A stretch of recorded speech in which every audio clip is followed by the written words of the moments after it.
Hi,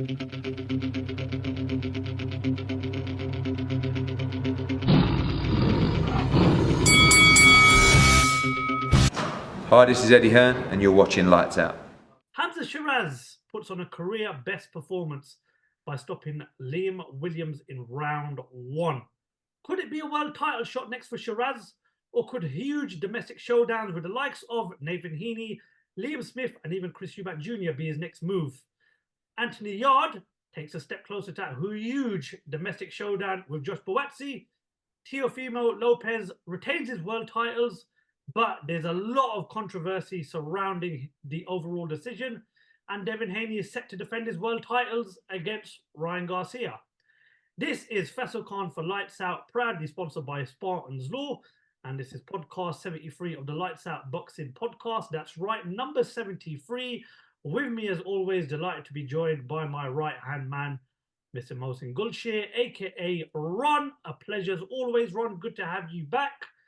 And just a few quick friendly reminders before we go into today's podcast. If you haven't already, make sure you subscribe to the channel by hitting that subscribe button, like and turn on the bell for more Lights Out Boxing content. Check us out on all the social media platforms. This podcast is available on all audio platforms. But more importantly, make sure you check out our sponsor, Spartans Law. All of the links are below in the description. Ron, I hope you're well. The floor's all yours, mate. Bring on today's quick fire question, brother. Oh, good to. I'm excited about podcast number 73. My quick fire question. Before you go with the quick fire question, Ron. Yeah. Podcast 100. Remember, we've had this agreement for a long time. You are going to be hosting the 100 podcast. You do know that, don't you? I'll try to do you justice. I'll try to do. Your job's on the line, by the way, in podcast 100. All right. Go for it. Right. Okay. So this is a bit of a follow-up on a previous question, quick fire question I asked you. I said, talking about your son. Okay. If he decided to pursue a career in boxing, and you said about who his promoter would be, who his trainer would be, and who his manager would be, and which promotional company would be. Yeah. Mm-hmm. So following on from that, so let's just imagine this is the future. So Salahuddin is 20-0, right? And he's undefeated, and he's got a title shot. Right. So I want you to say who would be commentating on that title fight. Who would you pick to commentate on that fight? And there's a few other questions that link to this. So that's one of them. I want you to think about the opponent. Who would you want it to be? Would you want it to be a trash-talking American? Yeah. Would you want it to be a no-nonsense Eastern European fighter? So someone like a Golovkin or a Beterbiev or a Bivol, that kind of mold. Mm-hmm. Would you want a slick South American, kind of hard as anything? And thirdly, who do you want to kind of do the gloves are off kind of, or the build analysts kind of analyzing his performance? Okay, right. So who would I want commentating my son's world title fight? It would definitely have to be. It'd have to be Adam Smith and Matthew Macklin. I just love the bond that they have together on commentary. Just on that, he's good to see he's coming back into kind of commentating. 100%. So really, great to see he's back and he's on the recovery. Mm-hmm. Yep, I'm over the moon for him as well. It's good to have Adam Smith back. Definitely on comms, it'd be Adam Smith and Matthew Macklin. Like I said, the bond between those two, and the chemistry that they've got going on commentating is really good. I'm gonna have to go by my son. He's almost 2 years old. He's quite a big boy for his age, so I'm thinking maybe my son would probably be a middleweight. I'm just off the top of my head. Okay, so that's fine. Middleweight. If I had to pick his ideal opponent, it'd be Chris Eubank Jr. No, I'm talking about the type. If you had to predict. Oh right, okay. Who he would fight against? Would it be a trash-talking American? Just think about the stereotypes of when you think of American fighters, how they come across. Eastern European fighters, there's like a certain mold, wouldn't you say? I think, it would definitely be a trash talker, without a doubt. I mean, you know, world title fights are special, but you'd want to have that bit of that sort of, you know, fire in the build up to the fight itself. Um, and who would I want to do the sort of like the gloves are off? There's only one man for the job, Ron. That's my guy, Johnny Nelson. You know, if Adam Smith and Matthew Macklin are commentating, that means it's going on Sky Sports. And if it's going on Sky Sports, that means there's only one guy for the job for the gloves are off, and that's Johnny Nelson. Okay. Go on. And lastly, who would you want to do the post-fight interview with him after he wins the title? Of course, this is going.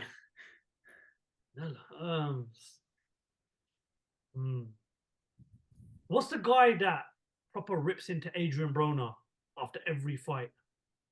You're not thinking of Max Kellerman, are you? Yeah, no.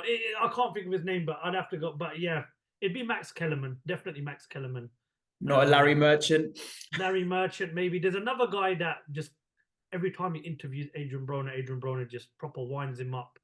I can't think of his name, and that's pretty poor for my standards, seeing as I like to consider myself as a boxing enthusiast. But yeah, definitely Larry Merchant or Max Kellerman for me. One of those two.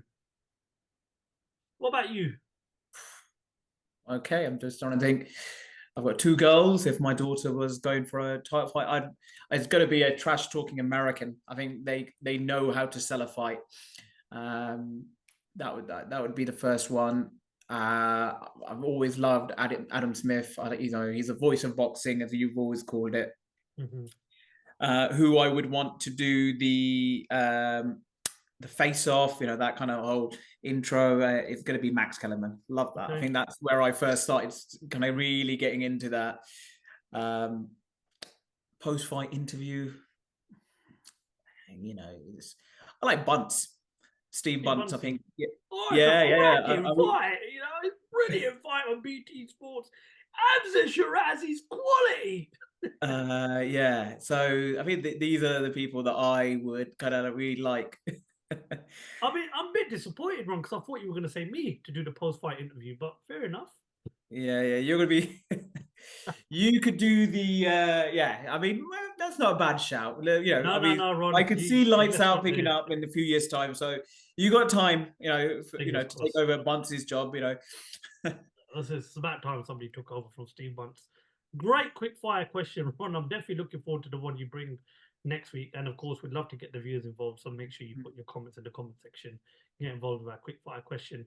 Let's begin and let's talk about what we witnessed. What I witnessed at ringside and what the viewers witnessed at home was Hamzah Sheeraz's emphatic performance win over Liam Williams. Ron, we know what happened. We know what went down. Has a star been born, Ron? I was just getting comfortable in my seat, you know, just adjusting the seat. I'm thinking, I mean, you know, we're going to be in for a long night here of, you know, 10 rounds or 12 rounds of boxing. I think, you know, Hamzah Sheeraz did something that no one would have predicted. No boxing analyst. You know, this was supposed to be his biggest test against, you know, Liam Williams, who's been in with some good names. But that wasn't in the script, clearly. I mean, was there some sort of injury, or was it just Hamzah Sheeraz was just far too strong for him? That jab that he was throwing out just seemed to be catching Liam Williams at every point. You know, that it was just that straight jab that got him in that first knockdown. Yeah, so it was an incredible performance. He looked great, you know, kind of in that, you know, I mean, it's only one round of it. I'd like to have seen more of the fight, you know, kind of, you know, but you don't get paid for overtime in boxing. So, you know, he did the demolition job in the first round, and I think the stoppage was absolutely right. But take nothing away. You know, some people might say, oh, Liam Williams is towards the back end of his career, but he's still 31. You know, it's not like he's 38, 39. And, you know, so that was a great performance. And Star is Born, yes. I think a lot of boxing kind of who, you know a thing or two about the sport was, you know, kind of singing his praises afterwards, and rightly so. Do you know what, Ron? There's ways of making statements in this sport. And when you kind of like, when they made the fight, you were thinking, okay, Liam Williams, You know, two-time British champion, former world title challenger, fought the likes of Andrade, Eubank, Liam Smith, been in there with good opponents, and I thought it'd be a tough test for Hamzah Sheeraz. I really thought. I mean, don't get me wrong. I thought it was a test that he would come through, but the guy was just wow. If you had to sum up that performance in one word, it's wow. Unbelievable performance. Made it look easy. Liam Williams' punch resistance is completely gone, which is a shame to see. And if you look back at the fight, I remember when Williams fought Eubank Jr., Eubank dropped him with a jab. It was very similar as well in this fight. But the fact that this kid done him inside of one round when Andrade, Eubank Jr., okay, Liam Smith stopped him due to I believe it's a cut to the eye, but what Hamzah Sheeraz did on that night was honestly was breathtaking. No one else has done. No one else has done. And you know, I said it to Spencer Fearon as a star being born. He goes, no, the kid was born 22 years ago. But what I meant was, have we got a new star now? Have we got that sort of new face to look at and think, yeah, do you know what? The future is very, very exciting because he's still only 22 years old. He's a young fighter, but more importantly, he's learning his trade as he goes on. And this, I thought, would have honestly have been a very tough test. I thought he'd win on points. You know, there'd be a few times where he'd be tested. Liam Williams would ask questions of him, but to stop a guy like Liam Williams in the opening round, you know, headlining a show at the Copper Box Arena, just tells me everything we need to know about this kid. And you said that we don't get paid for overtime. Do you know what, right? If he'd have gone 12 rounds with Liam Williams, people would still be saying, yeah, but is he the real deal? You know, is it all hype? I think the fact that he done him inside one round has answered all of those questions. He isn't hype. He is the real deal. And sky's the limit. And, you know, after the fight, we caught up with Spencer Fearon, and this is what he had to say in regards to Hamzah Sheeraz's win. Spencer, a star has been born tonight in Hamzah Sheeraz. No, he hasn't been born. He was born 22 years ago, whenever. 22 years ago. Like, I speak regularly to Hamzah's dad. He's very, very good people, nice people, very humble human being. He's a nice kid. And not only that, he's embracatory of his cultural identity. And you can hear that by the fans that come out. When you get certain other fighters who are from the same background and same belief, but they're not embracatory of their background and belief because they're scared. No, we're living in a very multicultural society which is embracatory of everyone. And if you're good at what you do, alhamdulillah, if you're good at what you do, then you're going to get the rewards of being good at what you do. Because that which you do most is that which you do best. And he does this the most. He lives this thing. So it's an honor to be ringside and to see him. And I just heard Frank Warren's made a similarity between Tommy Hearns. I know Frank's been in the game a long time, but the similarities is more to do with Oscar De La Hoya, how he sets up the shots and how he waits. It's because he's tall, but he is very reminiscent to me of Oscar De La Hoya. That finish was superb. It was an excellent finish that he just did there. How he puts in the left hooks, how he's just very, very sharp and very precise. Because when you came in here in the arena, a lot of people was pulling me saying, Spence, I think we're going to see an upset. I think we're going to see an upset. We saw no such thing. We saw an excellent performance. And yeah, today has shown like nobody's done that. Boom Boom Andrade, who's an incredible fighter, couldn't do that to him, right? Chris Eubank Jr., who's an incredible fighter, could not do it to him. Hamzah Sheeraz done it to him and done it to him in the first round. That's incredible. Comparing him to Oscar De La Hoya, Ron, can you see those comparisons? It's either being compared to Oscar De La Hoya or Frank Warren.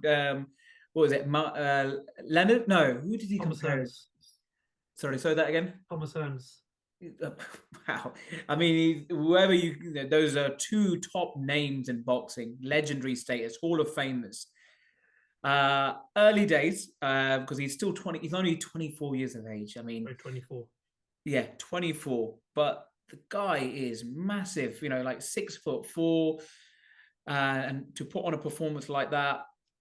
And, think about his career to date. He has come through controversy, that win against Bradley Skeet under in a controversial way. But I think he's kind of learned from that. I think that was the making of him. He's gone away to America with his trainer Funes, I think it is. So, and look, you know, he's still not the finished article. You know, what happens next? I'm sure, you know, that's going to be really, you know, what Frank Warren does with him. So, yeah, I can't wait. I'm really keen. And do you know another what, kind of another? Sorry, go on. Do you know what? Yeah, I think the move to America is the best thing to happen to him, because when he fought Bradley Skeet, he really struggled in that fight. And I don't want to go too much into the decision and how the fight ended, but I looked at that fight with Bradley Skeet and I thought to myself, you've got to make a few changes. And he's not just changed inside the ring, his looks have changed. You know, he's got long hair, he's got a very nice thick beard, which is, which it's changed a lot. And one thing I was really impressed by, the fact that I heard what sort of camp he had, speaking to Ricky Funes and a few members of his team. They were saying that he's sparring 50, 60 rounds a day, 20-minute rope work, 15-minute pad work, non-stop. And Ricky Funes said that the camps that we're putting him in are grueling camps. You know, we don't want to make things easy. Oh, sorry, microphone just from there. We don't want to make things easy for this kid.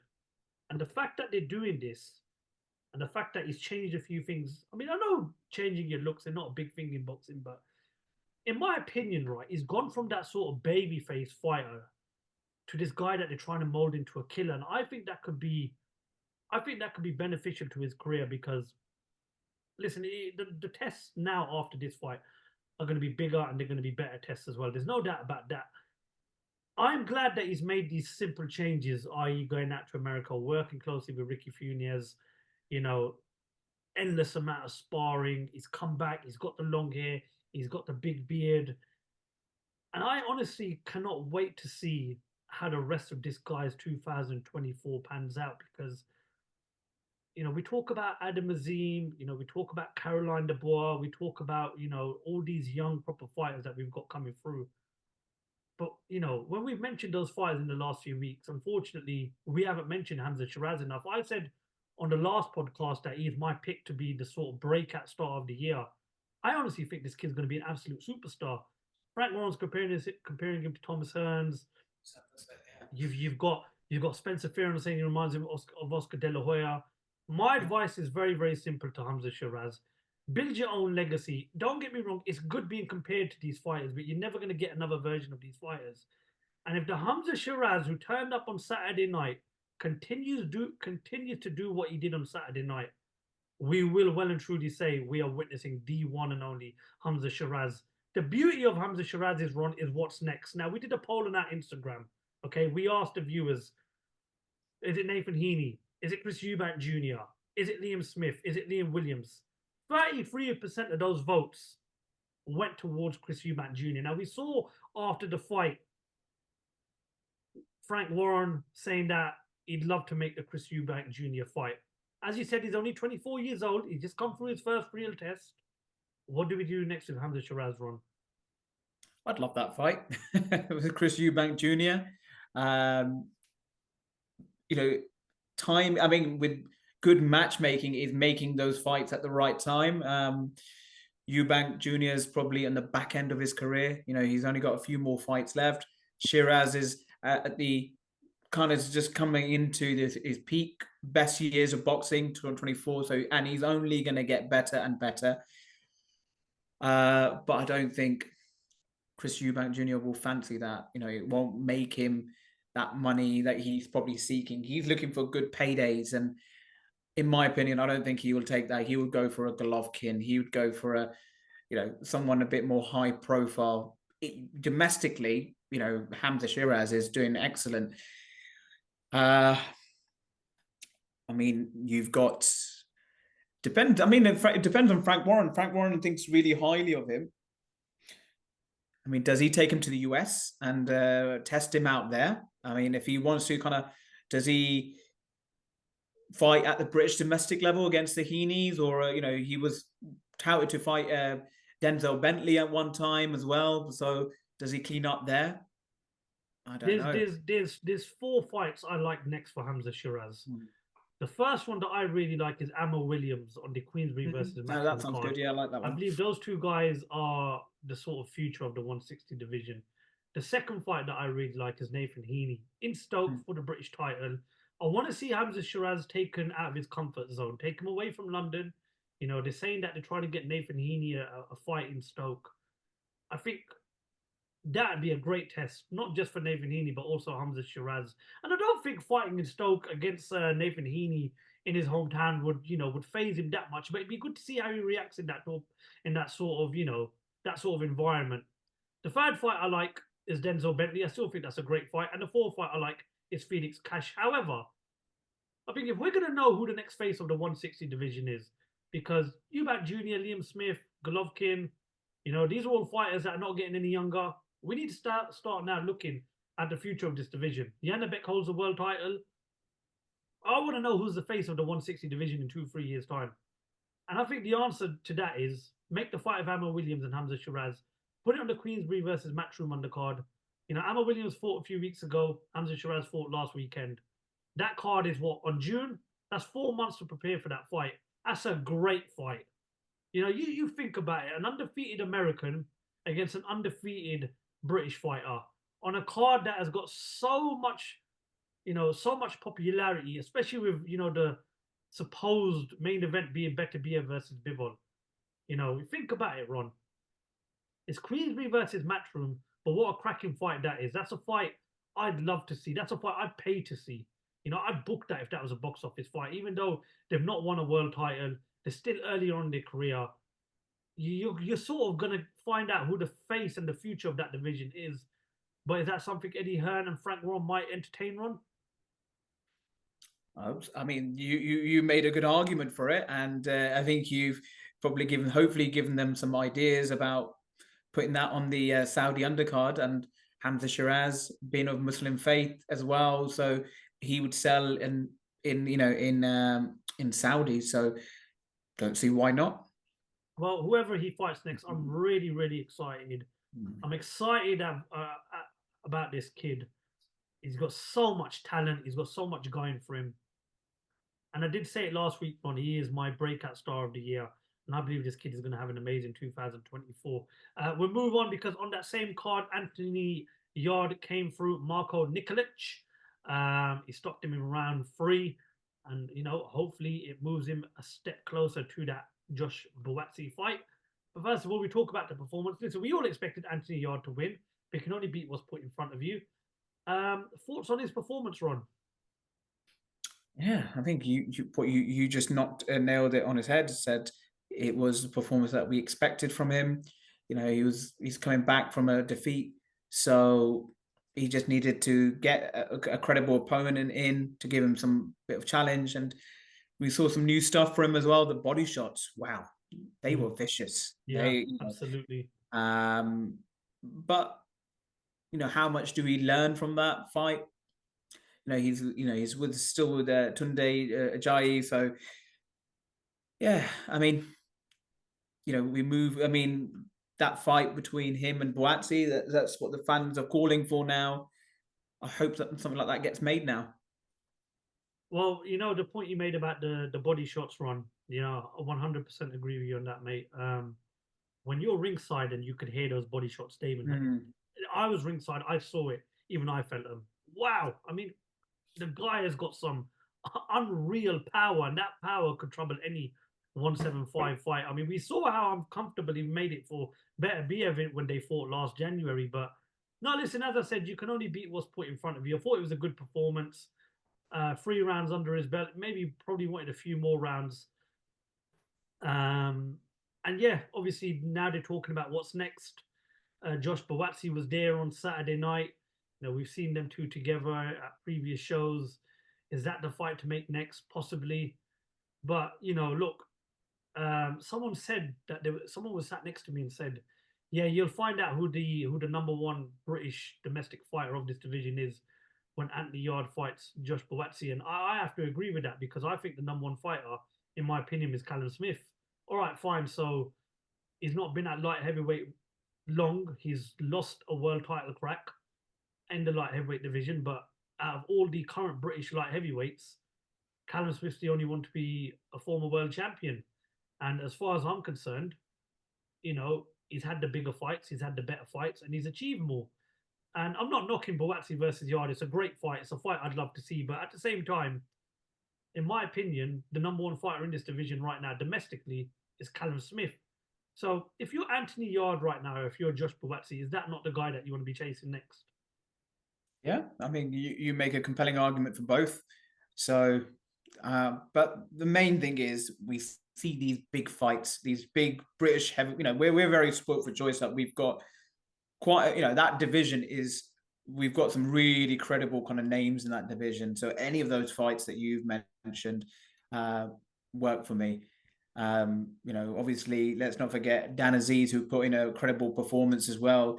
You know, can he fight the person that's not fighting anyone else? So, I mean, if you look, if you're talking about who's the king of the British domestic Yeah. light heavyweight division is, then it's a no-brainer. Callum Smith's in one corner, and whether you choose to put Buatsi, Yarde, Lyndon Arthur, Dan Aziz, that's fine. But in my opinion, you know, let's give a bit of credit to a guy that's a former, you know, world champion and a former winner of the Muhammad Ali Trophy tournament. Can we not have a tournament here? You know, can't they just put them together? I guess different promotional companies, so it gets a little bit complicated. I'll ring Frank Ron and I'll let you know what he says. Listen, Ron, look. Absolutely, agreed. In an ideal world, of course. I mean, look, we just spoke about Hamzah Sheeraz and we mentioned 4 or 5 great fights he could be involved. Imagine having a Super 6 series in the middleweight division. Imagine having a Super 6 series in the light heavyweight division. You know, British boxing right now is thriving because we're so blessed to have all these talented fighters. We could this could be probably this could be one of the best years boxing has ever seen if the right fights get made. And don't get me wrong, Buatsi Yarde loved that fight, welcome it, would love to see it. But just let's not take Callum Smith out of the equation because, in my opinion, he is still the number one British domestic fighter in that division. During the week, we received a huge announcement that Devin Haney's next world title fight will fall on April 20th in Las Vegas, and he defends his world titles against Ryan Garcia. Tremendous fight. Absolutely loved that fight. But we all saw what went down, Ron, when King Rye stepped up and he faced Gervonta Tank Davis last year. I'm going to ask you the question. I want you to be brutally honest with me. Has this fight come too soon for King Rye, or do you applaud him for taking this fight so quick after the defeat against Gervonta Tank Davis and that win over Duarte, which in my opinion wasn't a great performance? Wow, the cojones, you know, to kind of step in with an elite level fight in that lightweight division. So fair play. You know, boxing is giving us what we want, the best fight in the best. Wow. So I'm excited about that, and we're not waiting far too long for that fight. That's in April. So yeah, I mean the face-off that we had the other day, that was a bit tasty as well. So that kind of added a little bit of drama that you posted on the Lights Out channel. So let's see how this fight turns out, and I'm looking forward to seeing the back and forth between the two of them in the build up to it. It's going to be exciting. You know, we've got Bill Haney always in there in that corner as well. I'm sure he's going to add spice to it as well. How do you think that fight goes? You've got someone with a lot of speed and skill with with Garcia, but he got a little bit found out against Tank Davis. You know, kind of some people were saying he's the over reliance on the hooks.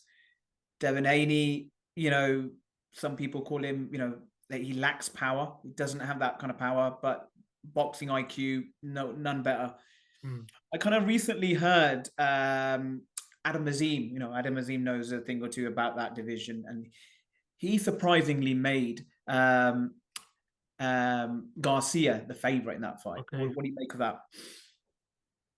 Oh, it depends really how they both set up stylistically. I can understand Adam Azim's point, and to those that are kind of like writing off Ryan Garcia, it's a bit too soon to be doing that. You know, I mean, okay, he lost that one fight that was the sort of, you know, the highlight fight of his career so far, but if anything, hopefully he's improved after that fight against Gervonta Tank Davis. However, Devin Haney also came off the back of a sort of a controversial performance against Vasyl Lomachenko. What did he do straight after that? He went and fought Regis Prograis, and he absolutely schooled him, and I was absolutely shocked that he did that. So, if you're going on what we've seen in their previous fights, I have to go with Devin Haney, because Ryan Garcia's last fight against Duarte, it wasn't a good performance.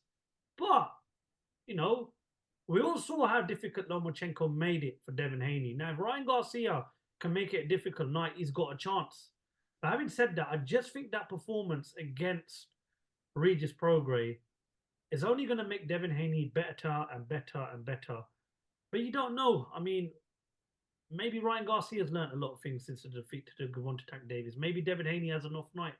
Having said that, I still would have been more welcoming to the fight between Haney and Teofimo Lopez, or Haney Josh Taylor. But you've got to give a lot of credit to Ryan Garcia for taking this fight. You know, if he loses this fight, that's 2 defeats in 3 fights, 2 huge fights as well. I personally think it'd send him back to the pecking order if he doesn't win this fight. He has to win this fight. This is a must win. The Tank fight, okay, fine. It was a first step, major step up in his career. He fell short. He got beaten by the better fighter. Now you have to show the world how you've changed and what you've done differently since that defeat. I only see this fight going one way, though, Ron. I can't see Garcia beating Devin Haney. I think Devin Haney's going to be too smart for him. I think he's going to outbox him. I think his IQ is on another level. And when we spoke to Ricky Funes the other day, right, who's Hamzah Sheeraz's trainer, he trained Ryan Garcia from a very, very young age. And he said, the guy's got to change himself before he changes anything else. So what does that mean? Is he living the lifestyle? Does he believe in his hype too much? You know, does he think he's better than everybody else? Because if you watch Ryan Garcia's build up to the Duarte's fight, there was hardly any focus on the fight. All he was doing was he was constantly digging at De La Hoya, Bernard Hopkins, blaming X, Y, and Z. This isn't Duarte's, you know, this isn't Luke Campbell. This is one of the pound for pound's best right now. And this is a fight that's getting better as he goes on in Devin Haney. So how do you see this fight panning out, Ron? Yeah, I mean, I listened to a recent interview, not an interview, sorry, of on IFL TV of Dan Raphael. To IFL TV. Yeah, great boxing analyst as well. Love listening to him. And he interviewed Garcia a few years ago, and Garcia kind of just said, he goes, look, I don't care about world titles. I just want to be involved in the biggest fights. So that kind of spoke volumes to me. It's like, you know, he just wants to be there. I don't know what that, you know, take that as you want. But I mean, I'm the same as you. I kind of stand in the same kind of my thinking into that. Devin Haney is, you know, with all the reasons that you stated about previous performances, his skills, what he's demonstrated, what he's learned from that controversial win against Lomachenko. Again, it's subjective, you know, to who you thought won. I just think he better, you know, prepared for this fight compared to Garcia, who's only had one fight since that defeat against, I mean, you know, and he got stopped as well. It wasn't a points defeat. He got stopped, and some people are questioning whether he quit that fight as well. I just hope we see something, because otherwise it's going to be the big letdown. You know, we predicted big things for Garcia, didn't we? You know, when we first saw him come on the scene, and we were naming him in the top 4. If he wasn't who he was, would he be in that conversation? I don't know, Ron. It depends what Ryan Garcia turns up on tonight. You know, 3-3 in the amateurs. Oh, now we're gonna have a decider, aren't we? Listen, yeah. I hope Ryan Garcia wins this fight. I really do, because I want to see Ryan Garcia go to that next level in his career. I know he's interested in making the big fights, and the big fights mean big money. But at the end of the day, you know, we look at Chris Eubank Jr. He's given us a lot of great fights, a lot of big fights. He's not won a world title yet. We talk about Chris Eubank Jr. in a positive way, not all the time, because he's not won a world title. He won a couple of IBOs, but he's not won a world title yet. Yeah. And but, you know, saying that, Ryan Garcia, what is he, 24, 23? What is he? How old is he? He's quite young.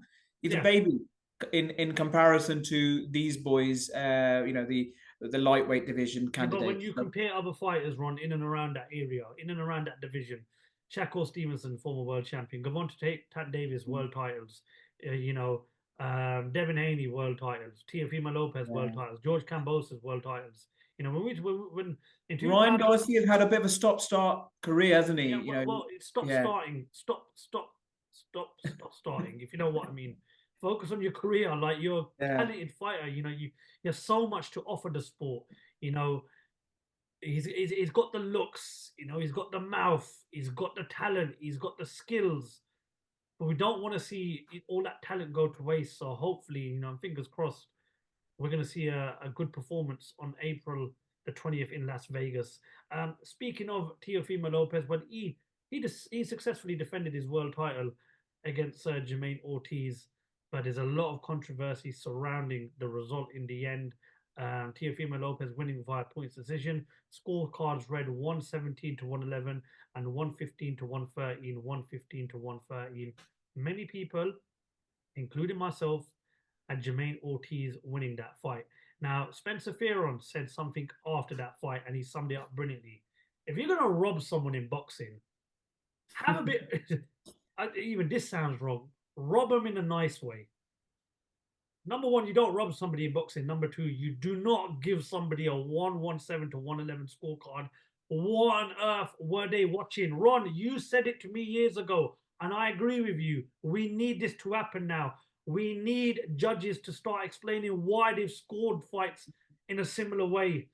Firstly, what did you make of the fight? And secondly, thoughts on the decision itself. And thirdly, Ron, is boxing back in the mud again? I mean, it's frustrating. I can imagine that fight in particular. I mean, a lot of people put it down to Jamaine didn't really come to fight. He was, kind of running away from Teofimo in that fight. Teofimo, I think, again, I'm going to refer back to Adam Azim's interview, what he said. He goes, Teofimo is a better back foot fighter. So he likes the fight to come to him. Think about his recent performances against Josh Taylor, where, he put on a masterclass. Mm-hmm. He likes it to, where he's kind of, got the fight coming towards him. He struggles when he has to kind of chase the fight. He's not a front foot fighter. That's what Adam Azim's take was. I mean, it's embarrassing, obviously, these judges. And I think Spencer Fearon has kind of was bang on there. Look, if you're going to rob someone, don't do it in a kind of absolute absurd sort of way. And this is someone's livelihood. They're thinking, was there any point me turning up here? What did I need to do? Nail the guy to the cross, nail the guy to the canvas. That's the only way I was going to win. So it's a massive shame. I think I agree with what I said many years ago about judges coming back and saying this is why we said we made the decision that we did, or someone to kind of speak on their behalf. Maybe it might be a bit controversial for the judges themselves to come out and say it, but I just think it's a fucking disgrace. Excuse my language. I just think it's an absolute fucking disgrace what they did. Yeah, we get it. Teofimo Lopez likes to fight in the back foot, and yeah, Jamaine Ortiz might have turned her up to stay away from getting hit. But if you watch the fight, which I had Ortiz landing the bigger punches, the better punches. I had him doing more work. I had Lopez swinging and missing most of the fight.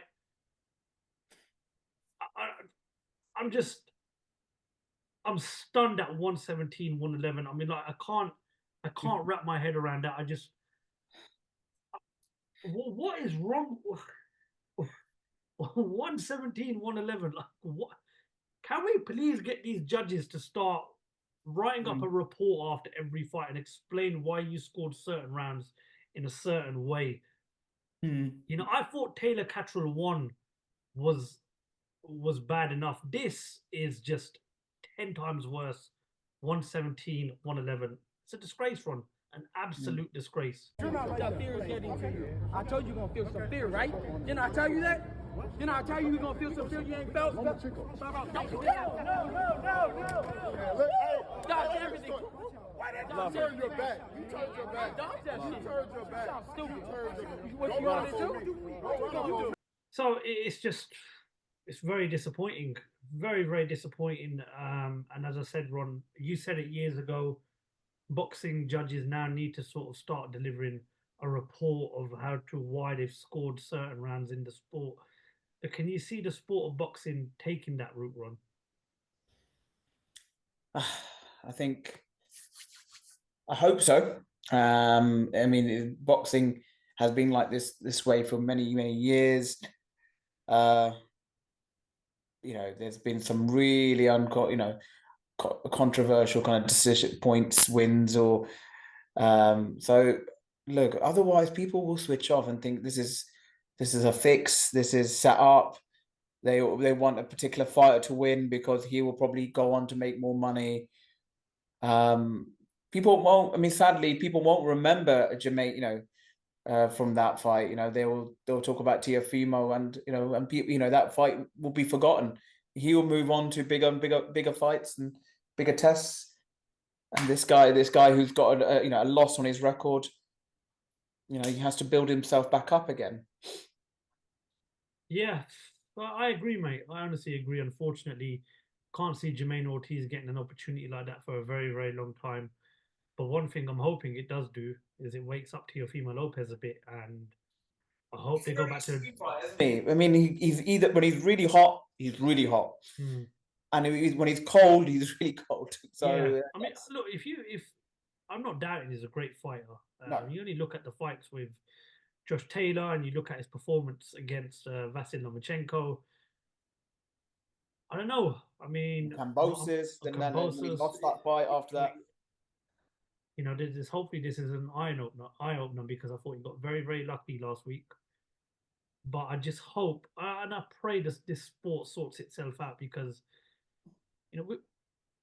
what these guys are doing is they're robbing people of glory, right? 2 years ago, Jack Catterall should have been an undisputed world champion. Yeah. It's for these judges, right? I don't think they understand I don't think they understand what they're denying people of. I don't understand why they're so clueless when it comes to scoring. Like, who on earth is appointing these judges? Number one, number two. Look at the backlash of it. I mean, you're robbing people of success. These kids have been in the game for a very long time. It's a very young age. And they get that opportunity that they've trained all their life for. And three men that they've never met before are given the task to score the fight because they're so incompetent and they're so lackluster in doing so. It's because of those three guys that a golden opportunity has been taken away. And it just makes you think, if I was a fighter, it'd make me think, what the hell am I waking up every morning for? Running on the hills, sparring 30, 40, however many rounds a day, going through grueling camps, trying to set up fights only for three people that I've never met before to rob me of my glory. It's a shit sport. It's an absolute shitstorm when three idiots are scoring fights and they're not doing it properly. But listen, we'll move on. It's going to happen again. Just lastly on Teofimo, what next for him? I mean, obviously, we've already established his performance was, not up to scratch. He received a lot of backlash. Terence Crawford ripped into him on social media. A few other boxers did as well. There was a bit of a outside the ring kind of activity going on there. He was exchanging, oh God, who's he? Kind of back and forth with who's outside the ring? Was it Keyshawn Davis? Keyshawn Davis, yes. Who had fought early on in that against Pedraza. So I think there's an argument there. He took his eye off the ball, and he was lucky, like you said, to get away with that. In terms of what's next for him, it'd probably be the winner of Haney Garcia. Who knows? Anything could happen.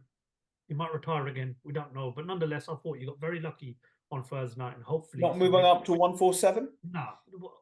Imagine what these guys at 147 do to him off the back of that performance. You don't put him in with a Crawford or a Boots Ennis, or do you know what though? I like the idea of him fighting Conor Benn. Really do like that idea, but who knows what's going to happen. Canelo Alvarez did a press conference. He's declared that his next opponent will be on May the 4th, and it'll be against an American, not a Mexican. and it's more than likely to be Jamal Charlo. He stated that he will be fighting for at least another 5 years before retiring, and he's also renewed his deal with TV Azteca in Mexico for another year, and said he's resisted pressure from broadcasters to make his fights pay-per-view, and that it will remain completely free for fans to watch in his home country. I absolutely love that. He stayed loyal to his fans. But in terms of the rest of the boxing world, is there a slight disappointment, Ron, that it's not a Benavidez or a Munguia? Yes. I mean, me and you, we had a discussion about this. I mean, Charlo's. I mean, the other Charlo, his brother stunk the place out with his performance, and then you got the other brother who hasn't fought for many years, and he didn't put on a great performance, No. which is fine. He's been No, inactive. it's not fine, Rod. It's not. Come on. No. I mean, I'm making a point. He hasn't been he has been inactive for what, almost 2 years, and then he's stepping in with a pound for pounder. Yeah, that makes sense. Like, come on, Canelo. I'm not gonna sit here and you say you've ducked anyone. Your resume is the best in the business, but come on, man. I'm not gonna watch that fight. Good for the Mexican people that is free. I mean, I definitely wouldn't be paying for that. Mongoya, Benavidez, they're more credible, man. Get them in. They've got, good resumes, got knockout ratios. They'll give him more problems than Charlo will. But So I don't know what he hopes to achieve out of it. So what, is it another payday, or in regards of fighting an American fighter, then fighting Mongoya or Benavidez? But Ron, at the same time, do we need to take into consideration this guy's for everybody? Yes, he's an undisputed king. I'll So, give him credit what it's due. So what are we just giving him a pass to kind of fight someone Well, who's? of course not, Ron. But at the same time, we don't slate him for. Look, he's fighting a guy that's a former world champion. He's not lost. All right, fine. He's not, thrilled any of us with his recent performance. That's fine, and he's not been as active. But at the same time, look, let's, But we want him to be, we want the best to be fighting the best, and at this very moment, Charlo isn't. I said it to you a few podcasts ago. Yeah, I said that the appeal is going not for the fighter that he is and not for what he's won. I said because the fans want to see a fight with a Munguia or a Benavidez. Okay, I'm never ever gonna say anything bad. Someone that's gonna give him different set of problems. This is it. So is that appeal going now, Ron? Yeah, if he's taking on fights like this, I'd like to see Charlo in with another fight. Kind of build up his name again and build up his brand again. But not after that last performance. I don't know. I hope he's working really hard in the gym or working on some new tactics, reshaping his, he's been out. He's been inactive for what, almost 2 years, or how long was he out of the ring for? So, yeah, bit disappointed. But it is Canelo. This is a guy who's kind of beaten the best British kind of prospects, British fighters. So who hasn't he beaten? You're right. He's got the most impressive resume. I don't know. The Bivol fight's not going to happen anytime soon because of him. He's fighting against Beterbiev. So, yeah, I guess this fight made sense for him. And, this is his traditional fighting in Cinco de Mayo. So what happens in Mexico this time of the year, he's always got these fights. Well, look, I mean, at the end of the day, like I said it to you a few weeks ago on one of our pods. That sort of appeal is now going because unless it's a Munguia or a Benavidez, it's or a Christian Eubank Jr. What about that name? Exactly. Well, I've been saying that's a fight I'd love to see, but unless it's one of those fighters, not everybody's going to be jumping out of bed. Everybody now wants to see Bivol versus Beterbiev. Everybody now wants to see Fury Usyk. Everybody now wants to see what Crawford does next. Everybody wants to see what Inoue does next. That was a name that was touted about Crawford versus no, it wasn't Canelo. No, I don't want to see that, and I've got my reasons. The Canelo that was he was going to fight against. I don't know there's talks of Crawford Canelo. I don't want to see that fight, and I don't want to give it the airtime. Exactly, but the likelihood is it's going to happen. It's boxing. When there's money to be made, there's a way to make these fights happen. But I just want to say, I know what I said a few weeks ago on one of our pods. Okay, I could have maybe slightly have used better words, but I'm still gonna stick to what I said. I want to see the fights with Benavidez. I want to see the fights with Munguia, and I want to see the Chris Eubank Jr. fight. But at the same time, let's give this man a lot of respect. Undisputed king, fought the best, beat the best, only lost to the best. We're hoping that after this fight, it is a Benavidez and a Munguia. Only time's going to tell. Before today's podcast, the news broke to us that Josh Taylor versus Jack Catterall 2 is reportedly set to take place on April the 27th in Leeds. It is the highly anticipated rematch. It is 2 years on from the first fight. Ron, do you believe it is actually going to happen? Why Leeds? I mean, Catterall's not going to go back to Glasgow. Taylor's not going to go to Chorley, where No, Catterall's just from. thought, that was fine, good. First direct And arena, good venue for boxing. No, I'm just surprised. I mean, I thought it might be in London somewhere, or that would have. I mean, that's been the most talked about rematch that hasn't happened yet. So great, I mean, let's get it on. Has that been signed and sealed, and the I's been dotted and the T's crossed? Well, hopefully. I mean, we're here in April 27th in Leeds. Is there some sort of press conference to announce that Yeah, fight? there will be something, and it's The going to 27th be. is not, again, that's not far. That's only a few months away. So Ron, look, let's be brutally honest with each other here, right? These two can't stand each other. Yeah. The trash talking between both fighters for the last 2 years. You seen them at the Sky Sports and Boxer show last year, where they were sat next to each other and they all ended up tearing. was it Ben Shalom that was sat in the middle? Yes. This is going to be fireworks. This is going to be the classic British grudge match, all because of what happened in that first fight. But a lot's changed in 2 years. Jack Catterall's changed as a fighter. Josh Taylor's going to be coming off his first defeat. This is going to be a British rivalry that we're going to be talking about in 10, 20, 30 years' time, because I do believe the build-up to this is going to be phenomenal. You got Jamie Moore in one corner, you got Ben Davison in another. You got two great coaches. Sorry, not Ben Davison. You got Joe McNally in another corner. You got two great coaches that are really, really going to have their work cut out. But more importantly, in my opinion, Josh Taylor's going to have a lot of people with their eyes on him this time around, because they're going to expect him to be better, better prepared. He wasn't great against Teofimo Lopez. That's his first defeat. We're going to know a lot more in this fight about Taylor than we do with Jack Catterall. Now, Ron, I have to ask you this question, okay? We saw how bad he was against Jack Catterall in the first fight. We saw how bad he was against Teofimo Lopez in the second fight. Do you believe there's anything left in Josh Taylor to sort of reshape his career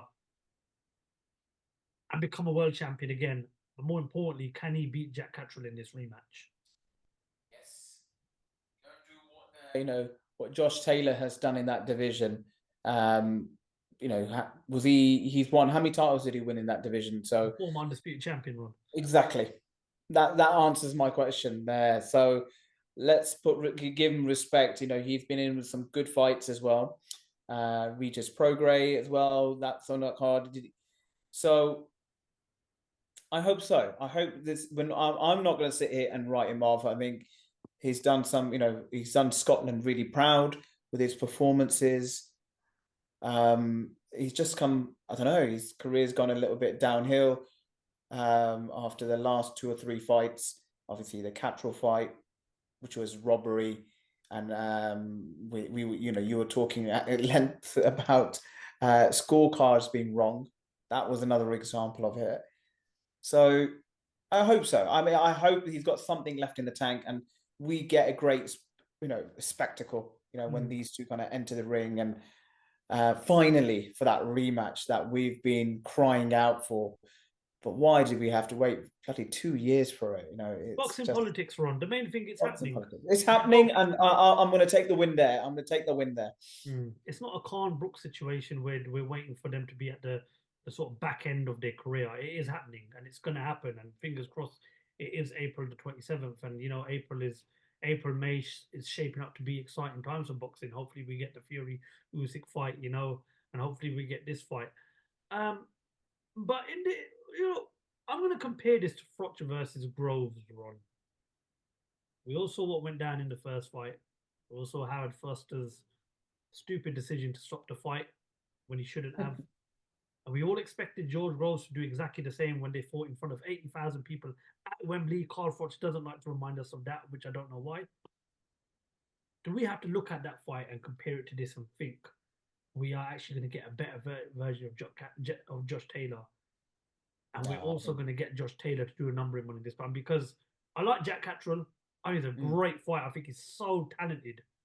But I've always liked Josh Taylor. And I do believe there's another chapter in Josh Taylor. So is this going to be like Froch Groves too, Ron? No, I think it's they're complete different fighters, different kind of thing. No, as in not. How? What you? Are you asking me? Are we going to have the same result? Yes, as the first but will fight, Josh Taylor or do it are more we gonna have convincingly this time? Redemption or revenge, basically. Is that what you're? Is Josh Taylor going to win this fight, but do it differently this time and put on a masterclass of a performance? I hope he's gonna watch the performances of how he did in the first fight and learn from his mistakes. But saying that, both fighters, this is 2 years on, and they've both have made improvements since then. So I guess they'll be watching tapes of more recent fights that they've had.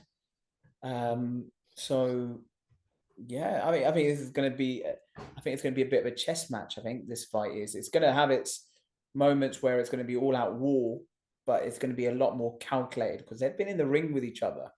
They know where each other's strengths and weaknesses are, but they'll kind of try to tighten up on that. So Josh Taylor obviously is coming across, from his first defeat against Teofimo, so he's going to be licking his wounds, and he's lost that aura about him. When you lose that things are not quite the same with Jack Catterall, who's lost his O as well, but that was under suspect circumstances, let's say, to say the least. So he feels that he hasn't lost his O. So there's that kind of psychological edge there to that as well. But that's my kind of take on it. Do I see revenge or repeat?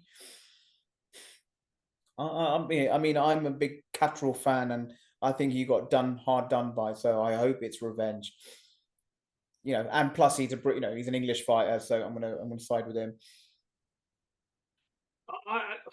I think Josh Taylor's going to be better this fight. I think Catterall will be better, but I think we're going to see the Josh Taylor that we saw against Regis Prograis, the one that we saw when he won the world title against was it Burdenak, the one that beat O'Hara Davis.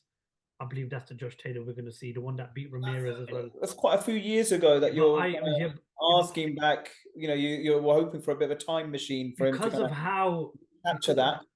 How old is Josh Taylor now? You're going to obviously age. But Ron, hear me out. Because of how he's been slated and because of how much stick he's had to get from the British public and from all these pundits, I think he's going to be fired up. I think his camp is going to be his best camp. I think this camp is going to be a brooding one.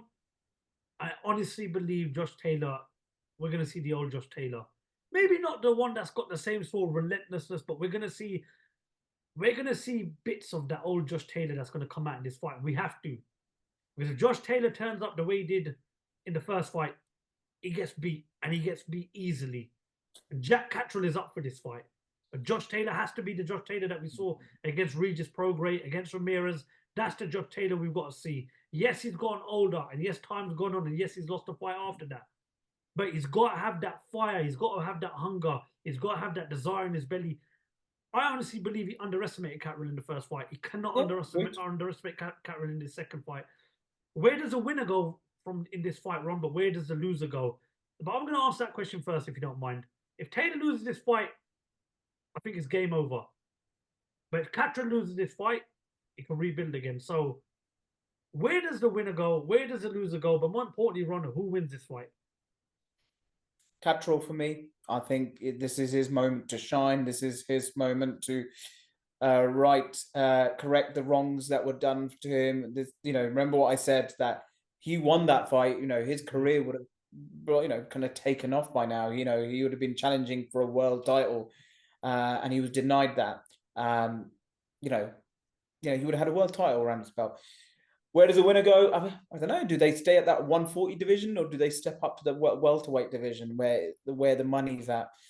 So, you know, it was not longer. I mean, it was around about that time. If Josh Taylor won that fight convincingly, he was kind of touted to fight Terence Crawford. I don't know if you remember that. Mm-hmm. You know, there's that division. You know, that you can go into that division, and there's lots of good names in that division that the winner could potentially fight for, or one of the, you know, whoever is holding the 140 division, you know, belts, go for that.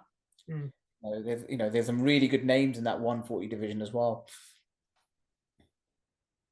Well, either way, just look how good boxing can be. We had Hamzah Sheeraz, you know, take his career to the next level. You know, hopefully we're going to get some big domestic fights. Hopefully we're going to get this fight, and then we have the whole Teofimo Lopez, Jamaine Ortiz scandal. Boxing could be so good at times, but it could be so shit at times. Ron, you're yawning away. So anything else you'd like to add, mate? Or am I boring you that much? No, I mean, looking forward to the upcoming fights in the next few weeks. Yeah, so no, it's been a good week. Been a good. We really enjoyed that Hamzah Sheeraz undercard as well. Some, you know, British, Pakistani boxers on that undercard. You know, I was really saddened by the loss of Kas Ashfaq. Yeah. Versus, yeah. So you spoke to them, didn't you? Yeah, lost to a good fighter in the Afghanistan, Masood Abdullah, who is really, really impressive. Loved everything about that sort of performance. You know, it was phenomenal, and we've potentially got another star in British boxing arising. We hope. There's a good fight. I'm just reading an article. I mean, there's the rise of these South Asian boxers coming about now. Obviously, you mentioned Hamzah Sheeraz. You've got Adam Azim. You've got Shabazz Masood, you know, the Maverick as well, who's obviously kind of making these adjustments after his kind of controversial win, you know, in his last fight. So yeah, they're kind of flying the flag. I mean, they're doing us Asians proud at the moment. So I do want to give a shout out to them, boys. So keep on doing the good work. Absolutely. You know, I think it's also harsh on these fighters, because always, you know, whenever we get a good young sort of British fighter come through, we always, but is he the next Amir Khan? You know, look, you know, Amir Khan was a great fighter, you know, but why do we need the next Amir Khan? Why can we not have the Hamzah Sheeraz or the Adam Azim? You know, I mean, don't get me wrong, great to ask if they've got what Amir Khan had, which was a good career, you know, two-time world champion and was involved in some thrilling fights, but why can't we get a better version of Amir Khan? You know, why can't we have a guy that's going to go out there and become an undisputed king or a multi-weight world champion? And it's great times for boxing, not only with these young Asian fighters. You know, you got some good British talent as well. You know, you look at Reece Bellotti, British champion, who won on a Saturday night on the DAZN card at the O2 Indigo. Sam Noakes as well, who won on the Hamzah Sheeraz undercard against Louis Sylvester. The boxing, the future of boxing is exciting, and I'm really looking forward to seeing how the next 2 to 3 years pan out. Ron, that's all we've got time for today on podcast 73. Pleasure as always. Thank you very much for joining us. You're in high spirits. Good to see Man United finally winning a few games, so that's probably why you've got a smile on your face. Won't last long though. They're going to get their pants pulled down by Luton. But yeah, Ron, appreciate you as always for joining us today. To the viewers out there, if you haven't already, please make sure you hit that subscribe button, turn on the bell for more Lights Out boxing content. We're attending more and more fight weeks. We've attended 3 of the 4 UK shows this year, so we've got a lot of content on our channel. Make sure you check us out on all the social media platforms. And if you ever need representation in the courtrooms or even outside of the courtroom, we are sponsored by the best law firm in the business in Spartans Law. And if you want to listen to this podcast on any of the audio platforms, again, links are below in the description. iTunes, Spotify, Podbean, you name it. Lights Out is everywhere. That's all we've got time for today on podcast 73 of the Lights Out Boxing podcast.